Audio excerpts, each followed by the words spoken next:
Hello, my name's Garry Billington.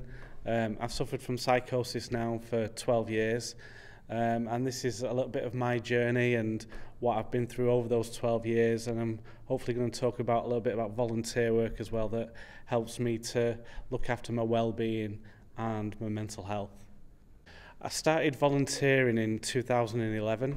I started with small community groups at first, working within nature. I worked for the British Conservation Trust. I also worked for Sankey Valley, cutting trees down, planting trees. And the reason I went for that was basically to help me to relax and chill and sort of take those pressures away, because out in nature it's quite a relaxing environment to be in. And we were building fences around ponds in Runcorn. We were at a train station in Manchester putting in a new fence, and with Sankey Valley we were using conservation to cut the trees down and narrow the paths. And like I said, it was very relaxing and easy to do, and it helped me to cope with hearing voices at that time, because at that time in my life I was probably hearing voices 12 hours a day constantly and hallucinating. It's given me coping mechanisms. It's given me a way of helping others and also helping myself, but also putting your problems aside and volunteering and helping other people, caring for people, learning new skills. You're giving, you're learning, you're helping, you're socialising, and you're out in the community. It helps you to feel good about yourself and what you're doing, and it's helped my mental health a great deal, because I've been able to also share about the good experiences that I get from volunteer work, as well as hearing voices and hallucinating. Yeah, I've been volunteering now at Long Lane Garden Centre for about 4 years. I'm usually there on a Tuesday morning for 3 hours, and in them 3 hours I've been asked in the past to support a person, help a person. Now they could be planting seeds or sowing seeds.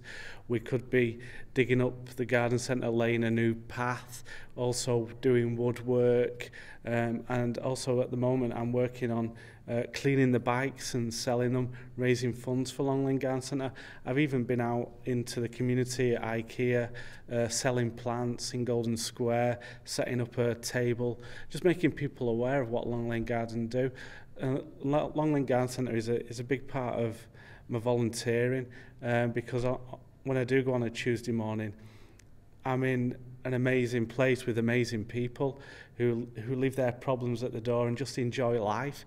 And we're able to have a laugh, we're able to talk, it's just a normal environment, having fun as well, and the people make it that. So yeah. Like I said, I've been hallucinating and hearing voices now for 12 years, and I needed a little bit of support a couple of years ago myself, where I was hearing voices and I needed a place to talk about it. So I went to Wigan, Platt Bridge, and I was there for 18 months. I'd go there every Tuesday afternoon and talk about my experiences of what I was hearing, negative and positive, sharing my hallucinations and visions. And I decided that I'd like to set a group up in Warrington.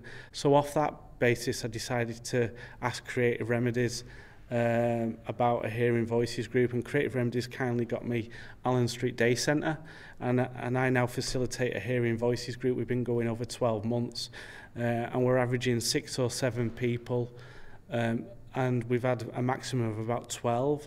And the group's evolving all the time. People are now sharing things with their family where they wouldn't have done before.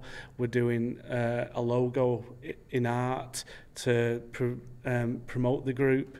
And also, we've been out for a day out on the Wizard, and people are making progress just by talking and sharing. It's about talking the negatives out and removing that burden, because there's always light at the end of the tunnel, and it's about sharing and not being scared about the voices that you hear. At first it can be frightening. I've been there myself, where I've heard a lot of voices, and I've been very frightened, But I've learned, my personality has allowed me to cope with it and share what I go through. On a Tuesday night, you know, it's a very informal group. People can come along. They don't have to talk if they wish. They can just listen.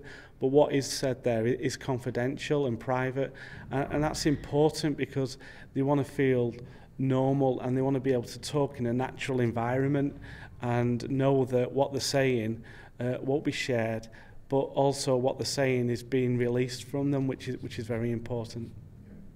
You know, the volunteer work that I do takes my mind off things. It allows me to feel normal. There's no stigma in where I volunteer. You know, everybody's aware that I suffer from psychosis, and you're just treated naturally, you know, as a normal person, and you get along with people, and you share your stories, and you know, you can feel comfortable in what you're doing. You know, I volunteer within the community, so I volunteer at like 5 or 6 different organisations, and everybody's aware of my mental health, and that's really important, but also not to dwell on it as well. And by helping people, you're breaking that stigma, and you're teaching them as well. You know, for me personally, I think anyone who's got schizophrenia or psychosis, I think talking it is very important, but also distraction and doing something that you enjoy. Volunteer work is about doing something you enjoy. Don't just go out and volunteer for an organisation and not enjoy it. Get something out of it as well, because it'll help you to cope with what you're going through, and it'll help you to enjoy what you're doing as a volunteer. And that's really important. I would recommend volunteer work to anyone because it's changed my life and it's a big part of my life now. I met Garry about 3 years ago when he started coming to the Creative Remedies photography group, and more recently, for about the past 6 months, I've been helping to support the members of the Hearing Voices group, which Garry facilitates. I think the thing with Garry is he's just so open, and one of the things I really admire about him is he is just an open book. He makes everyone feel really comfortable, puts everyone at their ease. And he's just a really genuinely nice guy, and I think people find it really easy to open up to him because he is just so open himself. You can't help but sort of start going, oh right, okay, and sort of opening up and sharing things back with him. He's had a really tough time and he's put such a positive spin on it. He really is fantastic. He volunteers for so many organisations, it's just unbelievable. And I think another thing is he's just so confident. He's really at ease with himself. And you don't really get that a lot without sort of arrogance, whereas Garry's just used everything that's happened against him to sort of better other people's lives.